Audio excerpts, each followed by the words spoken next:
What's going on, everybody? It's Coach Dave here. If you could take a moment before we start, I'd like for you to like this video.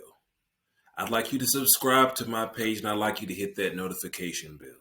If you do that, I greatly appreciate it. It's going to help me stay motivated and inspired to keep producing content that's going to help you grow your business. And at the end, if you found value, I would appreciate a comment. Even if you're just stopping by now and you want to say hello, I'd appreciate that too. I love to talk back. Today, as the screen suggests, we're going to be talking about selling to the higher faculties.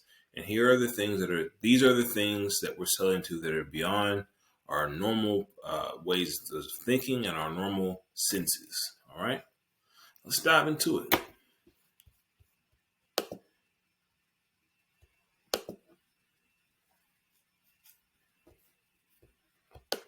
We're going to get into the presentation view now. Let's go. So what to expect? Think of this. Selling is much more than rationale and marketing strategy.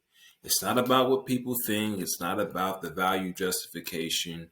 It's not about trending marketing strategies. All those things are great, but it all boils down to selling to those higher faculties, those things that are beyond what's apparent. That's what we really make and base our purchase decisions upon. Words of inspiration from your guy, Coach Dave. As much as your customers want and need your help, they need to feel good about it. That's the thing. You have to feel good after you make a purchase decision. Think about all the purchases and purchase decisions that you've made that you feel great about. So here are the higher faculties that we're going to talk about. Imagination, intuition, will, perception, memory, and reason. This is the important stuff to remember. Take a screenshot of this. If you want to, pause the video and write them down. Repeat it 10 times if you want to commit it to memory. But you need to remember these higher faculties. So as always, the desired outcome is the same. I want you to be clear about what these faculties are. I want you to be confident as you are tailoring and presenting your offers, so you'll know how to understand how to connect better to your customers and your desired customers, higher faculties, and a plan of action at the end of how you can change your approach in business if you want to grow, so that you can appeal to those higher faculties during your selling activities. Number one, let's take a moment to talk about imagination. What do your customers envision when they think about conducting business with you? This is a very, very important question. So, think about your favorite brand that you purchase or your favorite brand that you would like to purchase. It's not really, you know, and we'll get into this a little later about reason, but you want to be able to imagine an environment, or you do imagine an environment, a space in your mind where you possess that product or service. And you're thinking to yourself about how much better your life would be, maybe how people will view you. But basically the whole point of this is that you are creating a whole mental imaginary environment in which you possess this item or this service.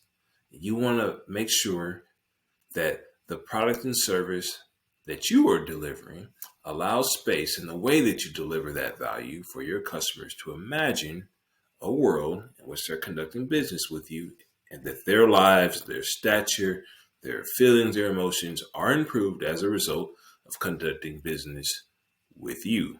So that's faculty one. Let's talk about faculty two. It's intuition. So what feelings do your customers have about your company? So this really boils down to, in my viewpoint, those early impressions that customers have of your business make a world of difference when it comes to the purchase decisions that they make with you initially and over time. So think about your favorite brand. your favorite company that you conduct business with on a regular basis? Probably early on in those interactions, you got a feeling about that company, maybe that particular service provider or individual that made you just feel good, saying, this is the right company, individual, service provider for me. There was something about their presentation that led you to have an intuitive feeling about conducting business with them in the short term and in the long term. So when you're thinking about your business and you're growing, when they see you, they get a chance to form a good intuitive feeling about you or about your business. If not, you want to rethink that in your presentation, how you deliver the value, how you communicate, how you approach and appear when you're interacting with them in those early interactions. And also over time, you want to make sure that they continue to feel good about what your business is and what it means to them. You don't necessarily need to define that for them, but you need to make sure that you're giving them all the building blocks to create the correct feeling about you or your business. Number 3, what obstacles will your customers overcome for you and with you? So this is a little bit about twofold.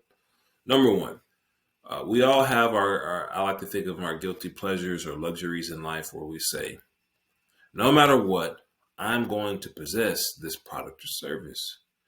And you will make the requisite action and effort to make sure that you can attain that product or service. The same thing goes for your company. What is so good about the delivery of your value in your product or service that your customers will go that extra mile? They'll overcome obstacles. They'll justify to others why it makes sense to do with you. They're going to activate their willpower. Here's number 2.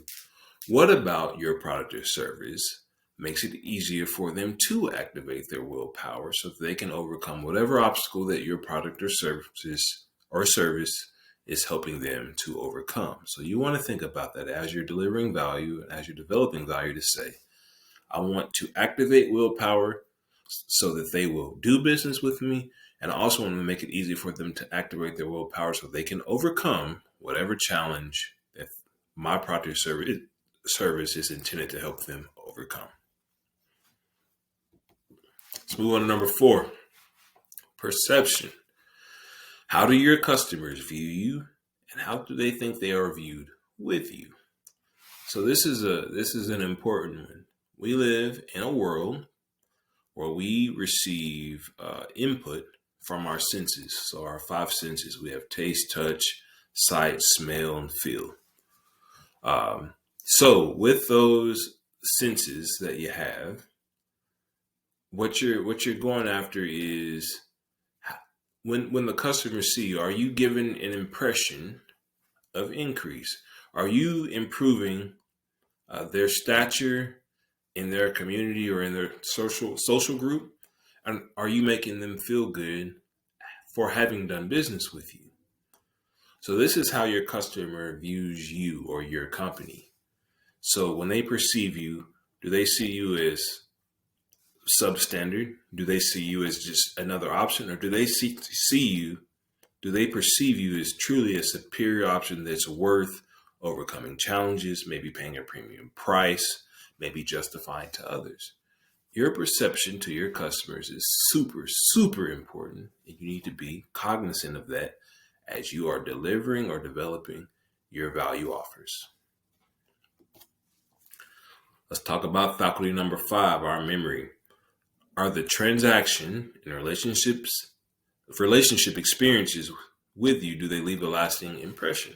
So after having conducted business with you through a transaction, is it memorable? So this really boils down to, are you delivering a commodity type of experience? Are you delivering a truly unique and valuable experience?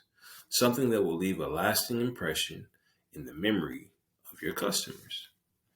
So maybe it's the marketing, maybe it's the box you use, the packaging, maybe it's the email, maybe it's the communication, maybe it's just the impact of the product or service itself. But you want to make sure, again, that as you're delivering and crafting your value offers, that they are designed with the intent to leave a lasting impression or a memory upon your customer and your ideal customers. That way, let's say they don't make a purchase decision the first time that they interact with you, or the second time, or the third time, or maybe there's a dwell time of days, months, weeks, or years before that purchase decision is made. You want to make sure when it's time for that purchase decision to be made, that you are in front of mind and the first option that they remember and reach out to conduct commerce with. Super important. So leave a lasting impression or a memory. Let's go to the last one here. Higher faculty number 6 is reason. Have you provided an experience that allows a reason for your customer to justify their relationship with you? So this is kind of an interesting one where many times the things that we value most, we probably paid a little bit of or a premium in price for. So therefore, when you're justifying that purchase decision against alternative options that are maybe cheaper in price or comparable in price, you have to find ways to justify it to yourself. And in justifying it to yourself, you're going to justify that to others around you who may question, or maybe you're going to do it preemptively to make sure that you feel good about your decision. You've reasoned through it and it's rational to you. So price, I think, is an important component of this reason experience. Also, the impact of the value that is delivered in that product or service is very important. Maybe it's the relationships that you formed. Maybe it is the aesthetics or the style or the exclusivity or the inclusivity of the offering that you've presented to your customer or ideal customer. Regardless of how you present the product or service or value, you want to make sure that it leaves an opportunity for your customer or ideal customer to have a reason to justify their transaction or business experience with you or your company. Very important. So again, you want to leverage these higher faculties to your advantage to grow your business in a safe, strong, and reliable way. And also, you want your customers to feel good. As much as your product or service helps them, they need to feel good about it. And this is what selling to those higher faculties allow you to do. Kind of the doing the work and providing the value, that's an expectation. And that's a kind of inherent expectation. That's quality of your product or service. You have to do that. If you don't do that, the market will weed you out. But you want to make sure that your customers feel good. So you kind of think of it of maybe a $10 phone case that you got from your favorite online retailer, or maybe it's like a $40 one. Something about that $40 one has appealed to at least one, if not multiple, of your higher faculties. Toward the end, you feel good about it. You have to reason through it. You have to justify it. You have a good perception of the quality or the prestige that that item gives you. So you want to buy it. And when you need another one, you want to buy it again. So think about these things in your business as you're crafting and developing your products and services and delivering them ultimately to your customers and ideal customers. So what do you think? Drop any questions that you have in the comments, or if you have any thoughts about this content, I would love for you to drop that in the comments when you get to this point. Again, like this video, subscribe to my page, follow me, and share this content with anyone that you think will find value. I appreciate you spending the time, about 14 minutes now, of going through selling to the higher faculties, and I cannot wait to see you next time.